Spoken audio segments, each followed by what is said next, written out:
नमस्कार, स्वागत है आपका एक अनोखे सफ़र पर। आज हम विज्ञान की उस दुनिया में गोते लगाने वाले हैं जो सवालों, खोजों और अनगिनत रहस्यों से भरी हुई है। हम मिलकर ये समझेंगे कि विज्ञान सिर्फ एक सब्जेक्ट नहीं है, बल्कि हमारे आसपास की हर चीज़ को देखने और समझने का एक नज़रिया है।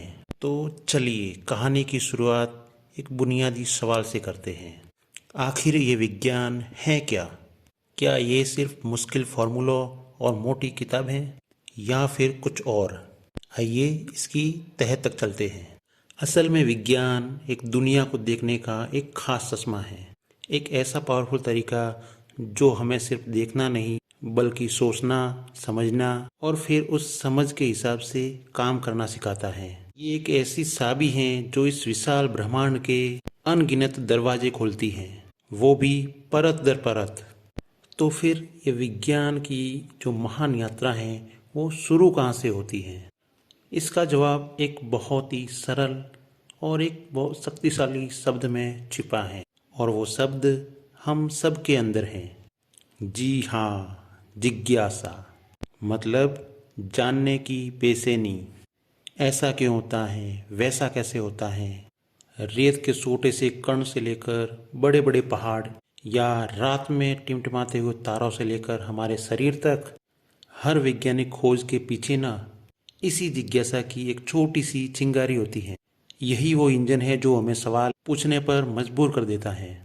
और देखिए, जब एक बार ये जिज्ञासा जाग जाती है ना, तो फिर विज्ञान के सवाल सिर्फ एक दायरे में बंद होकर नहीं रहते। ये तो सवालों का एक बहुत बड़ा और अनूठा संसार बन जाता है। विज्ञान का जो स्केल है वो सच में हैरान कर देने वाला है। एक तरफ तो विज्ञान ये जानने की कोशिश करता है कि एक छोटे से पत्ते पर रेंगने वाली इल्ली तितली में कैसे बदल जाती है, और दूसरी तरफ करोड़ों प्रकाश वर्ष दूर जो आकाश गंगाएं हैं उनके रहस्य को सुलझाने में लगा है। मतलब ये हमारी दुनिया के हर कोने को टटोलता है, समंदर की उन गहराइयों में झांकता है जहाँ सूरज की रोशनी तक नहीं पहुँचती, और साथ ही हमारी रसोई में जो खाना पक रहा है ना, उसकी केमिस्ट्री भी समझाता है कि कैसे एक रोटी हमारे शरीर में जा कर के ऊर्जा देती है। तो आप समझ सकते हैं कि विज्ञान एक बहुत बड़ी, कभी न खत्म होने वाली एक पहेली है। हर जवाब के साथ एक नया सवाल खड़ा हो जाता है, और हर को खोज उस पजल का एक और टुकड़ा जोड़ देती है। तो ठीक है, सवाल भी हो गए, जिज्ञासा भी आ गई, तो इन सवालों के बीच में जवाब कैसे भी मिले, इसके लिए विज्ञान हमें एक बड़ा सिस्टमेटिक रास्ता दिखाता है, एक तरीका जिससे हम चीज़ों को विस्तृत रूप से समझ सकते हैं। इस रास्ते का नाम है वैज्ञानिक विधि। इसे आप किसी भी खोज करने वाले का टूल बॉक्स समझ सकते हैं। इसमें कुछ खास स्टेप्स होते हैं जो हमें अंदाजा लगाकर आगे ले जाने पर सबूतों के आधार पर नतीजों तक पहुंचाते हैं। तो चलिए इसको हम एक छोटे से उदाहरण से डिटेल में समझते हैं। पहला चरण है अवलोकन। हमने देखा कि फ्रीज से निकालने पर आइसक्रीम पिघल जाती है। फिर दूसरा चरण अनुमान लगाना। हमने सोचा शायद गर्मी की वजह से पिघल रही है। इसके बाद आता है प्रयोग। हमने एक आइसक्रीम कमरे में रखी और दूसरी फ्रिज में। फिर चौथा चरण है विश्लेषण। हमने देखा कि कमरे वाली आइसक्रीम पिघल गई, जिससे हमारा अनुमान सही साबित हुआ। बस यही है वैज्ञानिक विधि। अब ये सब सुनने में थोड़ा सा मुश्किल लग रहा होगा, है ना? लेकिन सबसे मजे की बात क्या है, हम सब इस वैज्ञानिक विधि का इस्तेमाल करते हैं और हमें इसका एहसास तक नहीं होता। हाँ, ये बिल्कुल सच है। हम सभी के अंदर एक साइंटिस्ट छिपा हुआ है जो रोजाना छोटी बड़ी समस्या को इसी तरीके से सुलझाता है। जरा सोचिए, घर में जब प्रेशर कुकर सीटी नहीं देता तो हम क्या करते हैं? सबसे पहले देखते हैं, अरे भाप तो साइड से निकल रही है। ये हो गया हमारा अवलोकन। फिर हम अनुमान लगाते हैं कि शायद रबर ढीला है। फिर हम उसे ठीक से लगाकर चेक करते हैं। ये हो गया हमारा प्रयोग। और जब सीटी बजने लगती है तो ये हो गया हमारा विश्लेषण। देखा, यही तो है वैज्ञानिक विधि। तो ये बात समझने की ज़रूरत है कि विज्ञान सिर्फ रटने वाले फैक्ट्स का ढेर नहीं है। यह तो एक लगातार चलने वाला एडवेंचर है, एक प्रोसेस है। जैसे छोटे बच्चे पहली बार बारिश में भीगकर खुश होते हैं, बिल्कुल वही खुशी, वही मज़ा विज्ञान में है।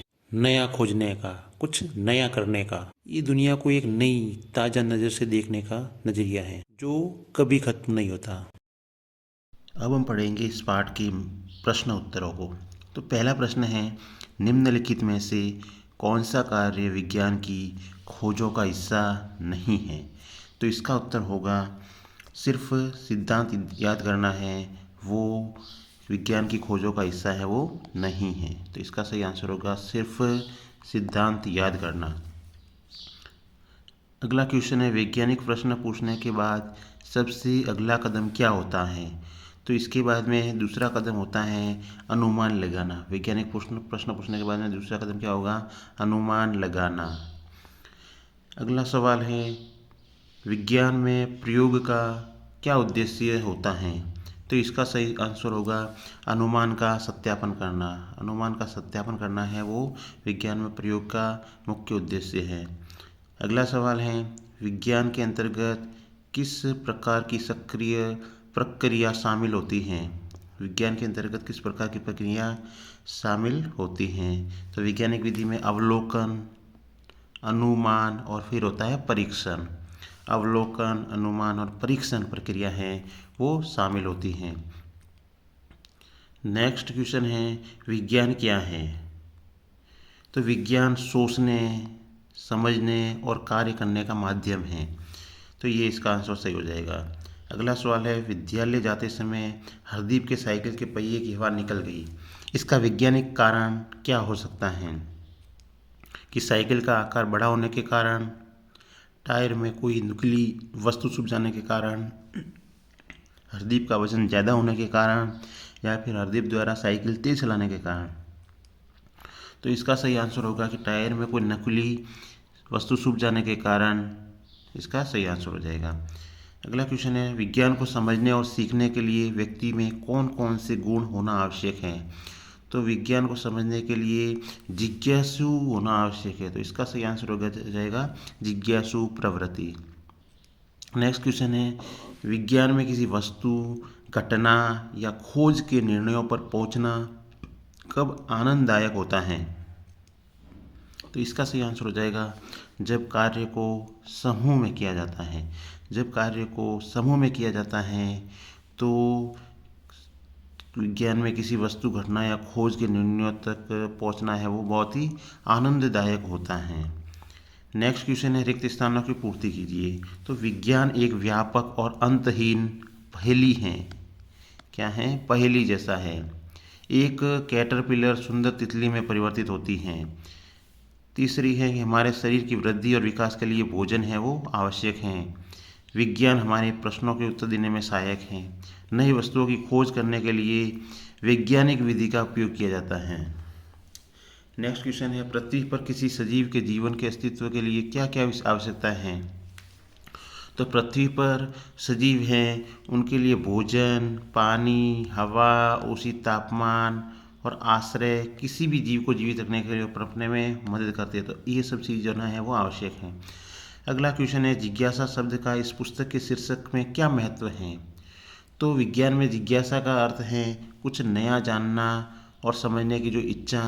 विज्ञान का आधार ही जिज्ञासा है। नेक्स्ट क्वेश्चन है, विज्ञान के क्षेत्र में किस प्रकार की जिज्ञासा बच्चों में होनी चाहिए? तो बच्चों में क्यों और कैसे जैसे सवाल पूछने की जिज्ञासा है वो होनी चाहिए। नेक्स्ट क्वेश्चन है, दैनिक जीवन में आप विज्ञान का प्रयोग कहाँ कहाँ करते हैं, लिखिए। तो दैनिक जीवन में हम खाना पकाने में, मौसम की भविष्यवाणी, स्वास्थ्य संबंधी देखभाल, और कि दुकान पे जाते हो तो वहाँ पे सामान खरीदते वक्त भी हम विज्ञान का उपयोग करते हैं। नेक्स्ट क्वेश्चन है, क्या आपने कभी सोचा है कि बारिश क्यों होती हैं और कैसे होती हैं? अपना उत्तर स्वयं वैज्ञानिक खोज के आधार पर दीजिए। बारिश तब होती है जब वायुमंडल में मौजूद जल वाष्प हैं वो पानी की बूंदों या बर्फ के क्रिस्टल में बदल जाता है और गुरुत्वाकर्षण के कारण ये बूंदें हैं वो पृथ्वी पर गिरती हैं। नेक्स्ट क्वेश्चन है, विज्ञान के अध्ययन के दौरान प्रश्न पूछना क्यों महत्वपूर्ण है? तो इसका आंसर है कि प्रश्न पूछना हमारी जिज्ञासा को बढ़ावा देता है और हमें नई नई खोज करने के लिए प्रेरित करता है, जिसे हम प्रकृति के रहस्यों को समझ सकते हैं। नेक्स्ट क्वेश्चन है, क्या आपने कभी देखा है रात में सितारे चमकते क्यों दिखाई देते हैं? इसका वैज्ञानिक कारण क्या है?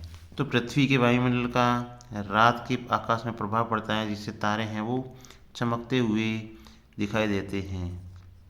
नेक्स्ट क्वेश्चन है, वैज्ञानिक कौन होते हैं, वे क्या कार्य करते हैं? तो वैज्ञानिक वे लोग होते हैं जो विभिन्न प्रयोग व अनुसंधान के माध्यम से नई नई खोजें करते हैं और हमारे ज्ञान को बढ़ाते हैं। नेक्स्ट क्वेश्चन है, विज्ञान के अध्ययन में सामूहिक कार्य या टीम वर्क का क्या महत्व है? टीम वर्क से छात्रों को एक दूसरे से सीखने, समस्याओं को मिलकर सुलझाने और नए विचारों को विकसित करने में मदद मिलती है। नेक्स्ट क्वेश्चन है, विज्ञान का अध्ययन करते समय किन मूल्यों को अपनाना चाहिए? तो इसका आंसर है कि विज्ञान का अध्ययन करते समय छात्रों को जिज्ञासा, अवलोकन, तर्क, ईमानदारी, सहयोग और जिम्मेदारी को अपनाना चाहिए। नेक्स्ट क्वेश्चन है, आप अपने जीवन में जिज्ञासा का क्या महत्व मानते हैं? तो इसका आंसर है कि जीवन में जिज्ञासा का बहुत महत्व है, क्योंकि यह हमें सीखने, समझने और नई खोज करने के लिए प्रेरित करती है। नेक्स्ट क्वेश्चन है, आपके अनुसार पृथ्वी पर जल की क्या भूमिका है? तो इसका उत्तर है कि पृथ्वी पर जल की महत्वपूर्ण भूमिका है। ये जीवन के लिए आवश्यक है और हमारे ग्रह का लगभग 71% भाग है वो जल से ढका हुआ है। नेक्स्ट क्वेश्चन है कि दीपा साइकिल की मरम्मत करने वाले व्यक्ति के पास पहुंची क्योंकि उसकी साइकिल की पूरी हवा निकल गई थी। वह यह उत्तर ढूंढने का प्रयास कर रही हैं कि हवा निकलने का क्या कारण हो सकता है। उसकी समस्या को हल करने के लिए वैज्ञानिक विधि के अनुसार क्या क्या चरण हो सकते हैं? तो इसका उत्तर है, पहला तो है कि अवलोकन मतलब देखा, पहले कि मैंने देखा कि साइकिल के टायर में हवा नहीं है। फिर प्रश्न पूछा कि हवा कहाँ से लीक हुई। फिर अनुमान लगाया कि शायद टायर में पंक्चर हो गया होगा। फिर प्रयोग या अनुमान का परीक्षण करने के लिए मैंने टायर में फिर से हवा भरी और देखा कि क्या जल्दी से पंक्चर होता है। मैंने टायर के विभिन्न हिस्सों को और फिर मुझे हवा निकलने की आवाज़ सुनाई देती है। टायर को पानी की बाल्टी में डुबो दिया ताकि बुलबुले देख सकूं। फिर विश्लेषण किया या परिणामों की जांच की। मैंने टायर में एक छोटा छिद्र पाया जहां से बुलबुले निकल रहे थे, तो इससे इस बात की पुष्टि होगी कि टायर में पंक्चर हो गया था। अगला सवाल है, आपने अपने दैनिक जीवन में विज्ञान की कौन कौन सी प्रक्रिया को अपनाया है, उदाहरण सहित वर्णन कीजिए। तो मेरा पेन जब लिखना बंद कर देता है तो मैं पहले जांच करता हूँ कि उसमें स्याही खत्म हो गई है। यदि स्याही खत्म हो गई है तो नया पेन लेता हूँ, और यदि स्याही खत्म नहीं हुई होती है तो अन्य हिस्सों की जांच करता हूँ, और यह प्रक्रिया है वो वैज्ञानिक विधि का पालन करती है। सबसे पहले निरीक्षण किया कि पेन लिखना बंद कर दिया है, अवलोकन। फिर प्रश्न, ये पेन रुका क्यों। फिर अनुमान, शायद स्याही है वो खत्म हो गई होगी। फिर इसके लिए अपना परीक्षण किया कि पेन की स्याही की जाँच की। फिर परिणाम की यदि स्याही खाली है तो अनुमान सही है, और नहीं है तो एक और अनुमान लगाया कि शायद स्याही है वो सूख गई होगी। नेक्स्ट क्वेश्चन है, विज्ञान हमें प्राकृतिक दुनिया को समझने में कैसे मदद करता है। तो विज्ञान हमें घटनाओं के पीछे के कारण को जानने, पैटर्न, चक्रों की पहचान करने और प्राकृतिक दुनिया में होने वाले परिवर्तनों को समझने में मदद करता है। नेक्स्ट क्वेश्चन है, विज्ञान को कभी न खत्म होने वाली पहेली क्यों कहा जाता है। तो इसका आंसर है कि विज्ञान को कभी न खत्म होने वाली पहेली इसलिए कहा जाता है क्योंकि हर नई खोज नए सवालों और खोजों को जन्म देती है, जिससे ज्ञान का विस्तार निरंतर बढ़ता रहता है और यह एक अंतहीन प्रक्रिया है। इसलिए विज्ञान को कभी न खत्म होने वाली पहेली कहा जाता है। नेक्स्ट क्वेश्चन है, विज्ञान का अध्ययन ब्रह्मांड की बड़ी समस्या और रहस्यों को सुलझाने में कैसे मदद कर सकता है। तो विज्ञान के अध्ययन से हम अवलोकन, प्रयोग और तर्क के माध्यम से दुनिया को समझने में मदद मिलती है। यह हमें जटिल समस्याओं को हल करने और नई खोज करने के लिए आवश्यक कौशल और ज्ञान भी प्रदान करता है। नेक्स्ट क्वेश्चन है, हम क्यों कह सकते हैं कि विज्ञान हमारे चारों ओर हर जगह है? तो हम जिस हवा में सांस लेते हैं वहाँ से लेकर आकाश में तारों तक सब कुछ वैज्ञानिक सिद्धांतों से जुड़ा है। विज्ञान हमारे दैनिक जीवन में लागू होता है। हमारे द्वारा खाए जाने वाले भोजन से लेकर हमारे द्वारा उपयोग किए जाने वाले उपकरणों तक सभी में विज्ञान ही है। यहाँ तक कि हम जो मोबाइल चलाते हैं उसमें भी विज्ञान ही है।